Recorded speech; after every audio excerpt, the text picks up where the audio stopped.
अस्सलामुअलैकुम, welcome to my YouTube channel. उम्मीद है आप जहाँ भी होंगे खुशाबाद खैरआफियत के साथ होंगे। आज मैं लेकर आई हूँ अफ्तार के लिए बहुत ही मज़ेदार सी भेलपूरी की रेसिपी, जो कि बहुत ही झटपट तैयार हो जाएगी, क्योंकि जो इसमें पापड़ी और चटनियाँ इस्तेमाल हो रही हैं वो वही हैं जो मोस्टली रमज़ान से पहले हमारे घरों में तैयार करके रख ली जाती हैं। तो चलिए बनाते हैं मज़ेदार सी भेलपूरी। बिस्मिल्लाहिर्रहमानिर्रहीम। सबसे पहले मैं बनाऊँगी गुड़ और इमली की चटनी। इमली मैंने 150 ग्राम ली है, गुड़ मैंने 400 ग्राम लिया है, खजूरें मैंने 150 ग्राम लिए हैं जिसके मैंने बीज निकाल लिए थे। 2 कप पानी मैंने गर्म करने के लिए रख दिया था। गुड़ और इमली को मैं गर्म पानी में कुछ देर के लिए भिगो दूंगी। गर्म पानी में भीगने की वजह से गुड़ जो है शक्कर की तरह फ़ौरन ही डिज़ोल्व हो जाएगा। इमली गर्म पानी में भीगने की वजह से सॉफ्ट हो गई है, इसके मैंने बीज निकाल लिए हैं। इमली का पल्प पे ट्रांसफ़र कर रही हूँ ब्लेंडर जार में। खजूरें मैंने जो सीड निकाल कर रखी थी वो भी मैंने इसमें डाल दी हैं। जो गुड़ हमने गर्म पानी में भिगो कर रखा था वो डिज़ोल्व हो गया है, वो पानी भी मैंने इसमें शामिल कर दिया है कि स्मूथ सा मैं इसका पेस्ट बना लूँगी। एक छलनी की मदद से इस पेस्ट को मैं छान लूँगी। छानने के बाद जो पल्प मिला है उसे हमें पका लेना है। यहाँ मैंने बर्तन चूल्हे पर रख दिया है, फ्लेम मैंने कर ली है ऑन।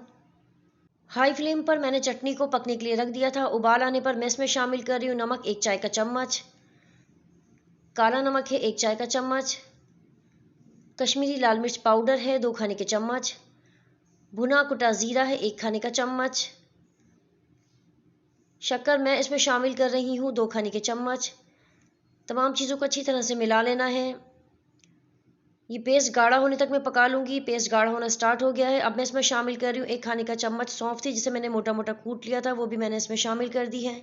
गुड़ और इमली की चटनी रेडी है। फ्लेम मैंने ऑफ कर दी है। ठंडा होने के लिए मैं इसे रख दूँगी। ठंडा होने के बाद ये और गाढ़ी हो जाएगी। अब मैं तैयार कर रही हूँ हरे धनिया पुदीने की चटनी। पुदीना मैंने मुट्ठी भर लिया है। हरा धनिया मैंने हाफ बंच लिया है, इन दोनों को मैंने धो लिया था। 5 से 6 मैंने इसमें लिए हरी मिर्चें जिसे मैंने काट लिया था। लहसुन के जोए मैंने लिए हैं 5 से 6 जिसे मैंने काट लिया था, वो भी मैंने इसमें शामिल कर दिए हैं। सफ़ेद ज़ीरा 1 चाय का चम्मच मैंने इसमें शामिल किया है। 100 ग्राम मैंने इमली ली थी जिसे मैंने भिगो कर रख दिया था, उसके मैंने बीज निकाल लिए हैं, वो पल्प भी मैंने इसमें शामिल कर दिया है। 1 चाय का चम्मच मैं इसमें नमक शामिल कर रही हूँ, आप अपने टेस्ट के अकॉर्डिंगली कम या ज़्यादा कर सकते हैं। ब्लेंडर जार में ट्रांसफ़र करके आधा कप मैंने इसमें डाल दिया है पानी। एक स्मूथ सा मैंने बना लिया है पेस्ट। अब मैं तैयार कर रही हूँ कड़क पापड़ी। कड़क पापड़ी के लिए मैं ले रही हूँ 1 कप गंदम का आटा, 1 कप मैं ले रही हूँ मैदा। अगर आप चाहें तो मैदे से बना सकते हैं, आप चाहें तो सिर्फ आटे से भी बना सकते हैं। दोनों चीज़ों को मैं छान लूँगी। आटा मैंने छान लिया है। अब मैं इसमें शामिल कर रही हूँ नमक। नमक मैंने 1 चाय का चम्मच लिया है। अजवाइन मैंने ली है आधा चाय का चम्मच, उसे हाथ से अच्छी तरह से इस तरह से क्रश करके मैं डाल दूँगी। घी यहाँ मैं इसमें डाल रही हूँ 3 खाने के चम्मच। हाथ से अच्छी तरह से इसे मिक्स कर लीजिए। घी आपको कम नहीं करना है क्योंकि घी की वजह से पापड़ी जो बहुत ही खस्ता बनेगी। ये देखें आटा जो है मिक्स करने के बाद इस तरह की शेप में आ जाएगा, इसका मतलब है घी की क्वांटिटी हमारी बहुत ही परफेक्ट है।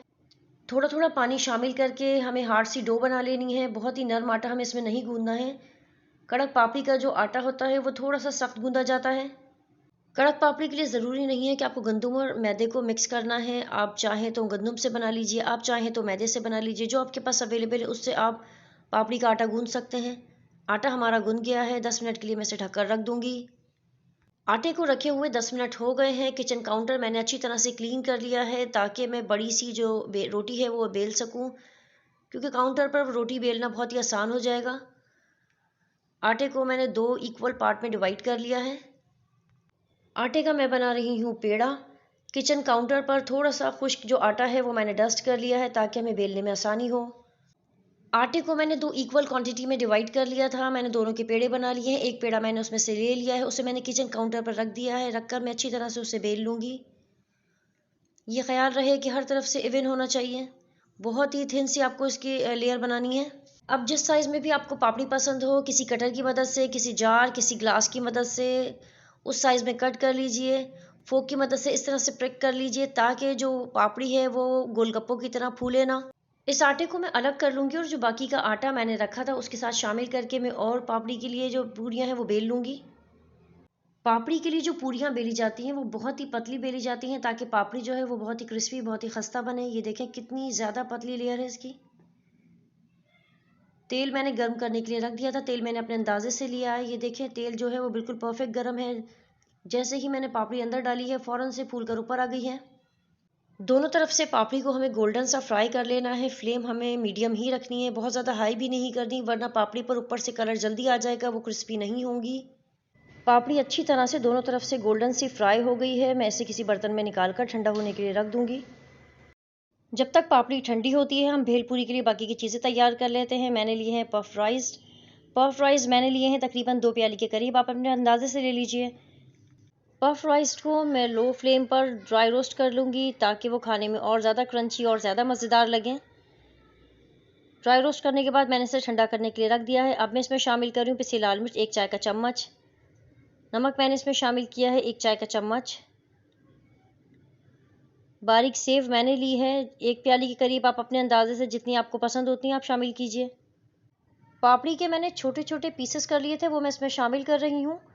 अभी मैंने इसमें गीली कोई चीज़ नहीं डाली है, सारे ड्राई इंग्रेडिएंट्स हैं जो मैंने इसमें अभी शामिल किए हैं, क्योंकि जो पफ राइस होते हैं वो गीली चीज़ डालते ही फ़ौरन से बहुत ही सौगी से हो जाते हैं। भेलपूरी रेडी करने के बाद फ़ौरन से ही खा ली जाए तो ही अच्छी लगती है।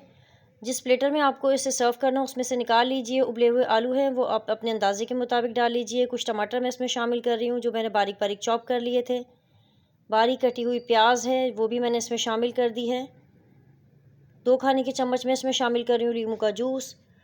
हरी चटनी है वो मैं इसमें शामिल कर रही हूँ, आप अपने टेस्ट के अकॉर्डिंगली कम या ज़्यादा कर सकते हैं। मैं इसमें शामिल कर रही हूँ गुड़ और इमली की चटनी जो मैंने तैयार कर कर रखी थी। गुड़ और इमली की चटनी इसमें थोड़ी ज़्यादा डाली जाती है। हरा धनिया चॉप था वो भी मैंने इसमें डाल दिया है। हरी मिर्चें हैं जो बारीक बारीक चॉप कर ली थी, अगर आप चाहें हरी मिर्चें स्किप कर दीजिए। ऊपर से मैं इसमें शामिल कर रही हूँ थोड़ी सी और सेव, थोड़ी सी पापड़ी, गुड़ इमली की चटनी। उसके ऊपर मैं डाल रही हूँ थोड़ी सी हरी चटनी। अगर आप चाहें तो रोस्टेड पीनट्स भी भेलपूरी में इस्तेमाल कर सकते हैं। अगर आप चाहें तो भेलपूरी में रोस्टेड पीनट्स भी इस्तेमाल कर सकते हैं। मज़ेदार टेस्टी भेलपूरी रेडी है, मिक्स करके इसे एंजॉय कीजिए। अगर आपको मेरी रेसिपी पसंद आए तो कमेंट सेक्शन में ज़रूर बताइएगा और मेरे चैनल को लाइक, शेयर एंड सब्सक्राइब करना ना भूलिएगा।